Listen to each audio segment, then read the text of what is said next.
देखो, हम लोगों ने किया है introduction of micro economics start.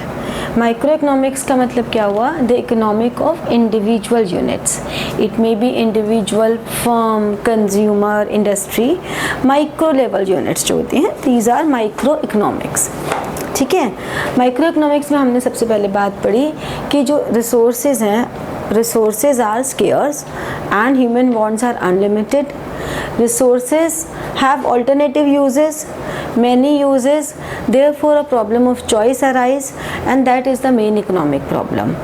Scarcity means the more demand of resources as compared to its presence, supply. फिर हमने कहा कि there is a positive economics which studies about the idealistic approach that the actual approach positive economics is the actual situation in an economy, that in our economy below poverty line इतने लोग रहते हैं, literacy इतने % है, gender ratio ये है, तो these all are the facts. Maximum population based on agricultural, these all facts are based on actual things which have done, जो complete हो चुकी हैं, तो उसे हम कहते हैं positive economics. And all the idealistic approaches are normative, what ought to be, what should be. तो जो भी आपका actual में है, that is your positive economics, and what is ought to be,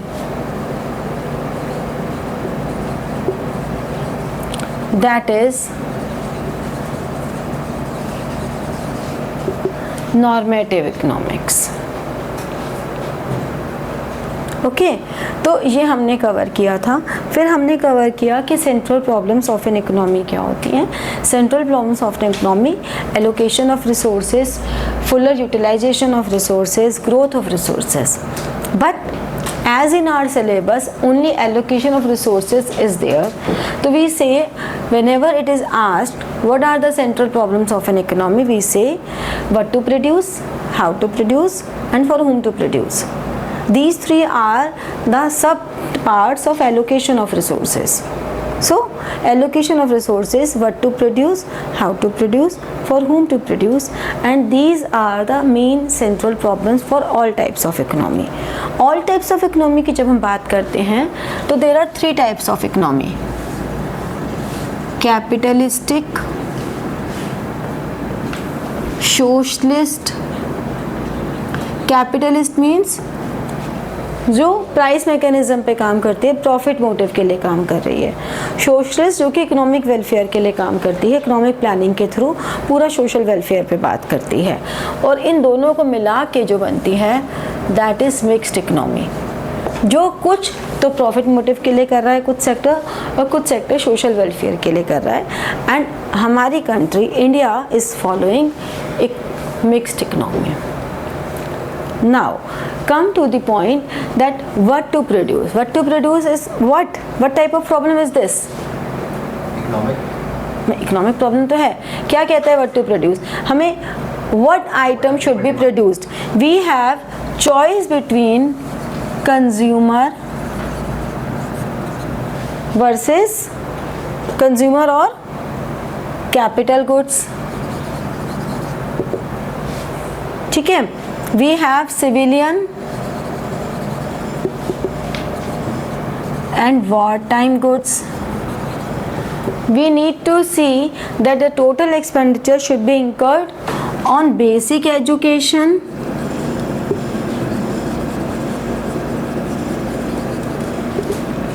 versus technical education.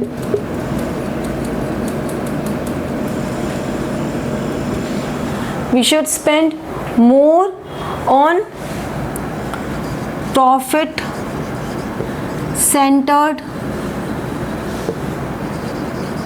enterprises versus social welfare schemes.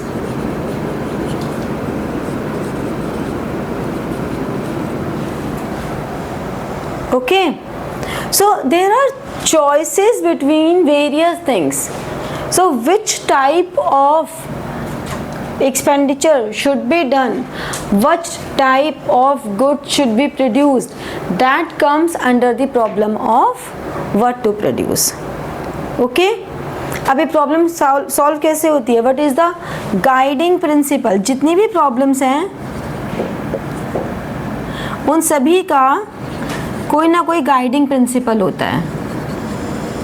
तो what is the guiding principle for solving this proper. हर एक में एक ही चीज रहेगी, एफिशिएंट. हमें क्या प्रोड्यूस करना चाहिए जिससे हमारे efficient utilisation of available resources, जितने भी अवेलेबल रिसोर्सेज हैं उनका एफिशिएंट यूटिलाइजेशन हो. This is the guiding principle. भाई हमने ये तो बता दिया कि प्रॉब्लम क्या है, अब प्रॉब्लम का सोल्यूशन क्या है ये भी तो बताना ज़रूरी है. तो ये सोल्यूशन है गाइडिंग प्रिंसिपल कि जो भी रिसोर्सेज हैं उनका एफिशिएंट यूटिलाइजेशन हो, वो कॉम्बिनेशन ऑफ गुड्स हमें प्रोड्यूस करने चाहिए. फिर requirement, present requirement of economy. किसी भी इकोनॉमी में प्रेजेंटली हमारी रिक्वायरमेंट्स क्या हैं. जैसे कि अगर मान लो वॉर टाइम चल रहा है तो वॉर टाइम गुड्स पे ध्यान देंगे ना वो ज़्यादा, बजाय कि सिविलियन गुड्स पे. जैसे कि कोविड आया तो कोविड के समय पे ज़्यादा एम्फेसाइज किस पे कर रही थी गवर्नमेंट, मेडिकल पर आइटम्स पर. ठीक है ना. तो जब भी जिस तरह की सिचुएशन होगी इकोनॉमी में उसके हिसाब से they have to concentrate. Right, clear हुआ what to produce, noted down. फिर नेक्स्ट करते हैं. जो लास्ट क्लास की रिकॉर्डिंग थी उसमें से ये वाला पोर्शन हमारा मिस हो गया था, वो तब प्रॉब्लम आ गई थी ना, तो ये एक बार दोबारा ताकि इस रिकॉर्डिंग में आ जाएगा. तो उसमें हमारा जो मिस हुआ था, एक तो ये चार्ट मिस हुआ था और एक normative and positive science miss हुआ था. तो नॉर्मेटिव एंड पॉजिटिव साइंस तो हमने कर ही लिया है कि क्या है. ठीक है ना. इस चार्ट में हमने क्या कहा कि allocation of resources, fuller utilisation of resources and growth of resources. क्या, हाँ बना लो. एलोकेशन ऑफ रिसोर्सेज में what to produce and in what quantity. फिर how to produce and for whom to produce.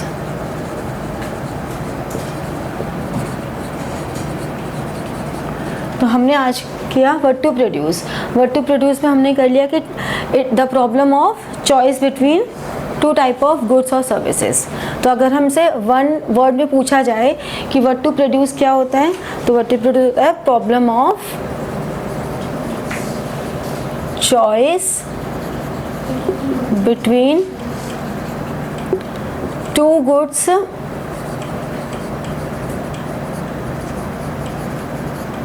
And services. फिर how to produce. How to produce को हम कहते हैं choice between technique of production. Choice between technique of production. हमारे पास दो तरह की टेक्निक्स होती हैं. One is labour intensive and another is capital intensive. क्या डिफरेंस है दोनों में? स्किल वर्क चाहिए होगा कैपिटल के अंदर. और लेबर में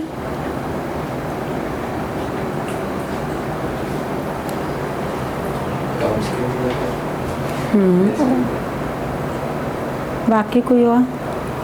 लेबर इंटेंसिव में मोस्टली ह्यूमन वर्क करता है और कैपिटल में हम लोग लाइक गैजेट्स वगैरह टाइप ऐसे लाइक मशीनरी वगैरह.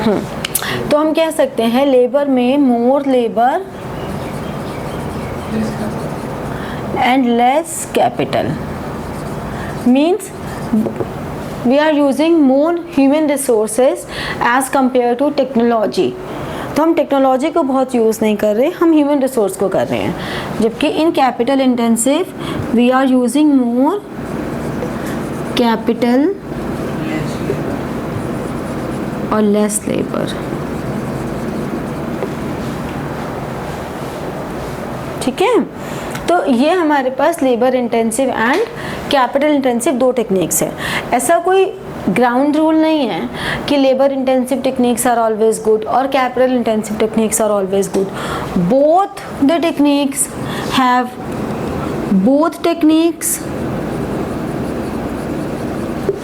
merits and demerits.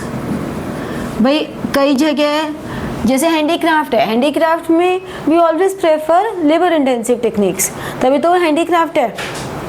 लेकिन कई जगह हैं, अब मान लो ये मशीन्स जो बन रही हैं, टैब है, कैमरा है, इन सब के लिए तो हमारे कैपिटल इंटेंसिव ही चाहिए होगी।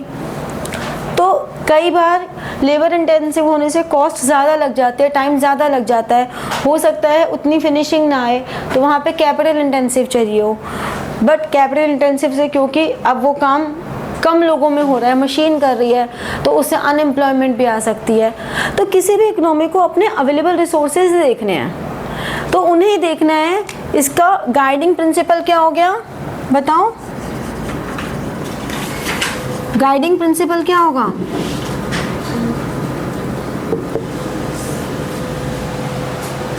Combination of both the techniques.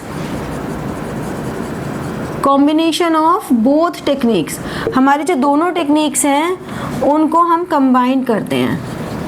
Combination of both techniques, किस तरह से कंबाइन करने दोनों टेक्निक्स को? So that no problem of unemployment arise, but technical upgradation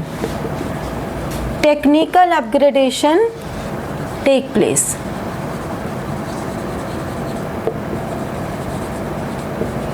Got this point? मतलब हमें सिर्फ एम्प्लॉयमेंट जनरेट कर रहे हैं, उस एम्प्लॉयमेंट जनरेशन के लिए ये भी नहीं करना कि सिर्फ लेबर इंटेंसिव पे रहें, खुद को टेक्नोलॉजिकल अपग्रेड ना करें, बट टेक्नोलॉजिकल अपग्रेडेशन में इतना भी नहीं जाना कि हमारे यहाँ पे अनएम्प्लॉयमेंट आ जाए। तो एक वो कॉम्बिनेशन हमें दोनों का लेना है। जैसे कंप्यूटराइज्ड सब कुछ हुआ, तो शुरू में कंप्यूटराइज सिस्टम को बहुत क्रिटिसाइज़ किया गया था। आज से 20-25 साल पहले जब हर चीज़ कंप्यूटर में कन्वर्ट हो रही थी, तो बहुत क्रिटिसिज्म आ रहा था कि अरे भाई ये तो कंप्यूटर जो है ना, अब वो 100 लोगों का काम एक कंप्यूटर कर देगा, तो हमारे एक ही इंसान काम करेगा जो कंप्यूटर चलाएगा, बाकी सब तो अनएम्प्लॉयड हो जाएंगे। लेकिन ऐसा थोड़ी ना हुआ। अब हमारे नेचर ऑफ एम्प्लॉयमेंट चेंज हो गई ना। अब ऐसे बहुत सारे लोग जो कि कुछ और काम कर रहे थे, अब वहाँ पे कहाँ हो गया, हार्डवेयर के लिए हो गया, सॉफ्टवेयर के लिए हो गया। आप देखो मोबाइल कवर्स की कितनी चप्पे चप्पे पे दुकानें खुली हुई हैं, हर जगह, हर चौथी दुकान पे आपको कहीं पे आपको वो ईयरफोन्स मिल जाएंगे, और क्या होता है, स्क्रीन गार्ड मिल जाएगा। ये हाँ, साइबर कैफ़ेज़ का बिजनेस हो गया। तो अगर कंप्यूटर्स आए तो ये बिजनेसेस भी तो डेवलप हुए, अलग नेचर ऑफ बिजनेस चेंज हो गई ना।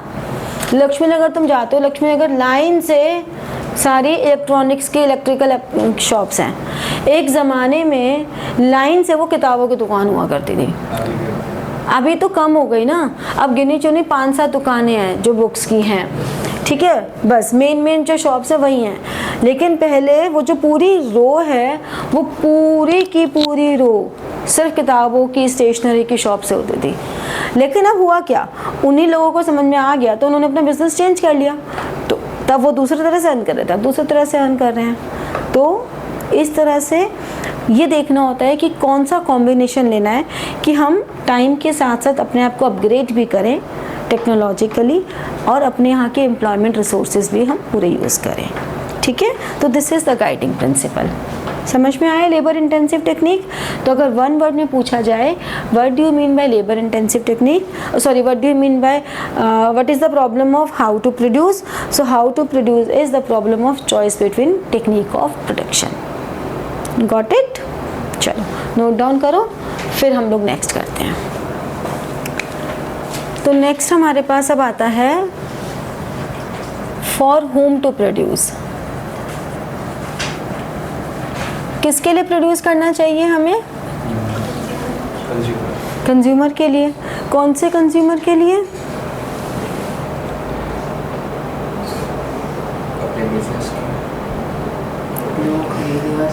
जो खरीदे हो, यानी कि those who have purchasing power,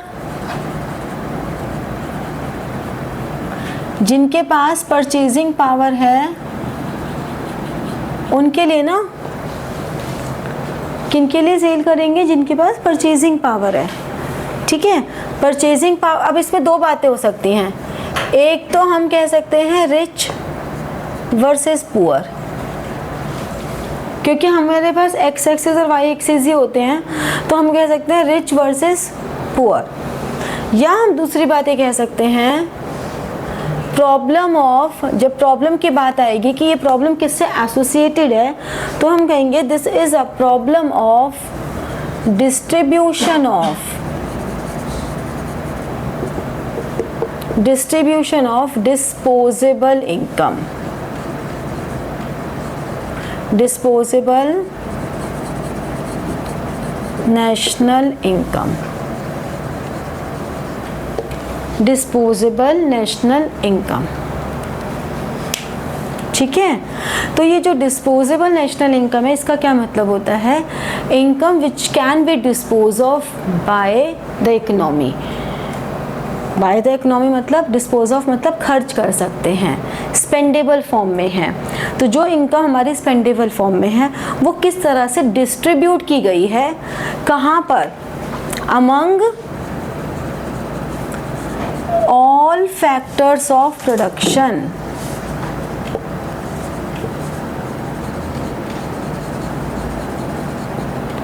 among all factors of production। जितने भी हमारे फैक्टर्स ऑफ प्रोडक्शन हैं उनमें किस तरह से हमने उसे डिस्ट्रीब्यूट किया है, क्योंकि जिस तरह के फैक्टर के पास ज़्यादा ही परचेजिंग पावर होगी उसी तरह के फैक्टर के सेगमेंट के लोग ज़्यादा खरीदेंगे। अब ये क्या हम बोल रहे हैं, कौन से factors of production? Factors of production हमारे पास होता है लैंड, लेबर, कैपिटल, एंटरप्रेन्योर। ये चार हमारे पास फैक्टर्स हैं। लैंड के बदले में rent. Land shows all the natural resources. Land shows all the natural resources. ठीक है, लैंड का मतलब सिर्फ लैंड नहीं है, जितने भी नेचुरल रिसोर्सेज हैं वो सब आ जाते हैं। लेबर के बदले में मिलते हैं wages. Labour shows all the human resources. मतलब लेबर का मतलब सिर्फ ये नहीं है कि जो फैक्ट्री में काम कर रहे हैं, वो सभी ह्यूमन पीपल, ह्यूमन पर्सनल जो कि हमारी कंपनी में काम कर रहे हैं, वो सब हमारे लिए लेबर है, ह्यूमन रिसोर्स। कैपिटल, कैपिटल के बदले में इंटरेस्ट। कैपिटल हमारा बताता है फाइनेंशियल रिसोर्सेज। जितने भी फाइनेंशियल रिसोर्सेज हैं they come under capital. And entrepreneur, profit. Entrepreneur कौन है? Who combines all these resources. इन सब रिसोर्सेज को जो कंबाइन कर रहा है दैट इज एंटरप्रेन्योर। तो ये जो टोटल इनकम है वो कितनी एंटरप्रेन्योर्स के पास है, कितनी लैंड ओनर्स के पास है, कितनी हमारे ह्यूमन रिसोर्स के पास जा रही है, कितनी हमारे जो फाइनेंशियल रिसोर्सेज हैं उनके पास जा रही है, उनकी फिर स्पेंडिंग कैपेसिटी अकॉर्डिंगली होगी। तो उनके अकॉर्डिंगली अब मान लो एक अगर बहुत ही पॉश एरिया है तो तो उस पॉश एरिया में आई डोंट थिंक कि कोई भी ऐसा ब्रांड जो कि बिल्कुल लोकल ब्रांड हो वहाँ पे चलेगा, क्योंकि वहाँ बहुत पॉश एरिया है, वहाँ के लोगों की परचेजिंग पावर बहुत ज़्यादा है, तो they will not going to buy local items. लेकिन एक ऐसा एरिया है जहाँ पर मीडियम एवरेज फैमिलीज रहती हैं, वहाँ पे बहुत बड़े बड़े ब्रांड्स का शोरूम आ जाएगा, तो कोई फ़ायदा नहीं, क्योंकि नोबडी विल गो देयर। तो आपके लोग कैसे हैं उस पर डिपेंड करता है ना। तो इट ऑल डिपेंड्स कि हमारी जो फैक्टर्स ऑफ प्रोडक्शन है वो किस तरह से डिवाइडेड हैं, उन्हीं के लिए हम परचेज करेंगे, those who have purchasing power. तो गाइडिंग प्रिंसिपल क्या हुआ इसका? Guiding principal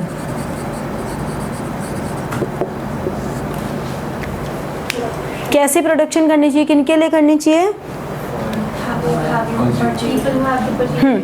at least basic needs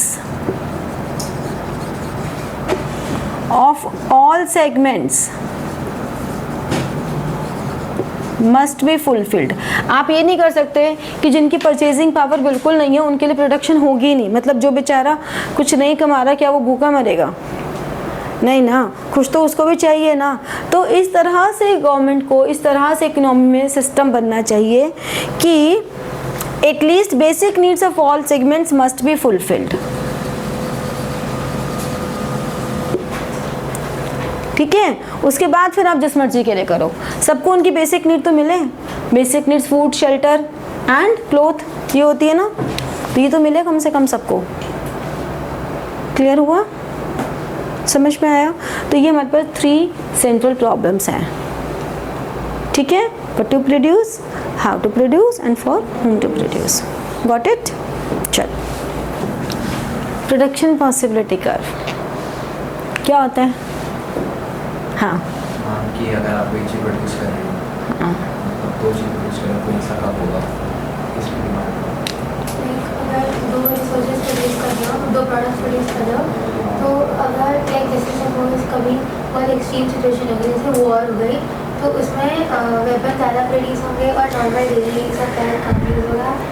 और लाइक अगर जो नॉर्मल होगा तो ऑब्वियसली वेपन कम प्रोड्यूस होंगे और नॉर्मल सब ज़्यादा होंगे। तो व्हाट टू प्रोड्यूस हो गया? मैं तो कुछ नहीं करा था।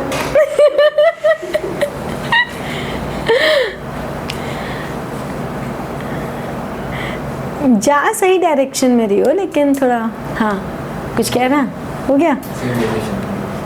देखो, प्रोडक्शन पॉसिबिलिटी कर्व होता है कि हमारे पास कोई भी 2 आइटम्स की हमें प्रोडक्शन करनी है, तो हमें मान के चलते हैं कि कॉम्बिनेशन ऑफ 2 गुड्स, कोई भी combination of 2 goods in such a way that all resources are fully utilised. Means जितने भी गिवन रिसोर्सेज हैं, all given resources are fully utilised. ठीक है, इस दौरान जब हम इस बात को स्टडी कर रहे हैं, नो टेक्नोलॉजिकल चेंजेस, कोई भी टेक्नोलॉजिकल चेंजेस नहीं है, यानी कि टेक्नोलॉजी सेम है, प्राइस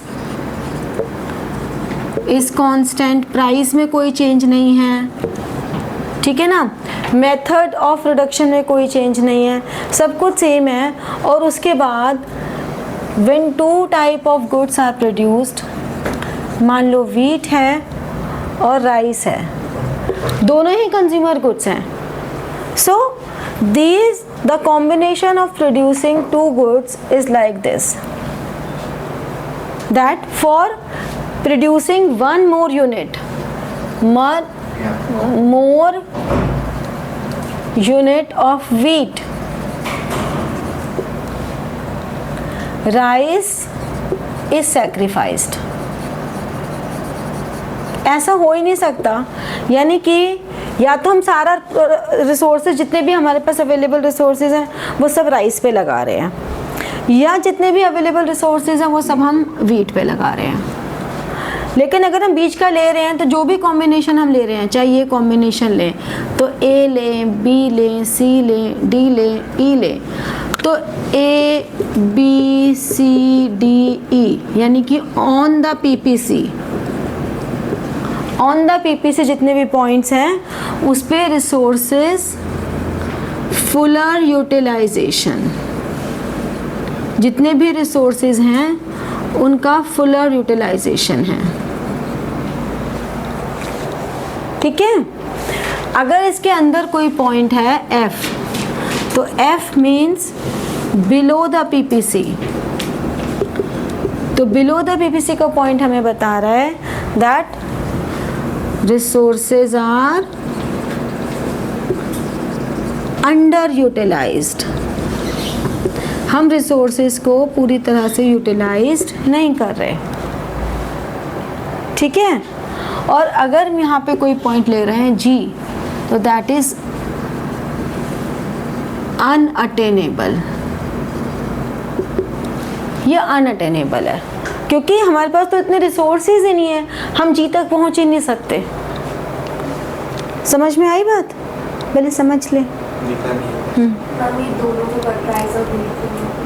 कोई भी ले सकते हैं, यहाँ पे तुम civil goods and war time goods भी ले सकते हो। हम तो बात कर रहे हैं कोई भी 2 गुड्स प्रोड्यूस करेंगे तो जो भी पीपीसी पे पॉइंट होंगे उन पे उनका फुल यूटिलाइजेशन है, और पीपीसी के नीचे है तो अंडर यूटिलाइजेशन है, और पीपीसी के बाहर है तो वो अटेनेबल ही नहीं है क्योंकि हमारे रिसोर्सेज की रेंज ही नहीं है वहाँ तक। पीपीसी एक ग्राफ है, एक ग्राफ है, पीपीसी नाम ही कर्व है ना, तो एक कर्व है ये। ठीक है, ये अलग अलग प्रोडक्शन पॉसिबिलिटीज़ बता रहे हैं। ये एक प्रोडक्शन पॉसिबिलिटी है, ये दूसरी प्रोडक्शन पॉसिबिलिटी है, ये तीसरी प्रोडक्शन पॉसिबिलिटी है, अलग अलग प्रोडक्शन पॉसिबिलिटीज़ हैं। ठीक है, ये बना लो। इसके बाद नेक्स्ट क्लास में हम लोग पीपीसी को ही और डिटेल में अभी पढ़ेंगे। ठीक है, चलो, तो like, share and press the bell button for getting your notifications and comment. ठीक है, thank you.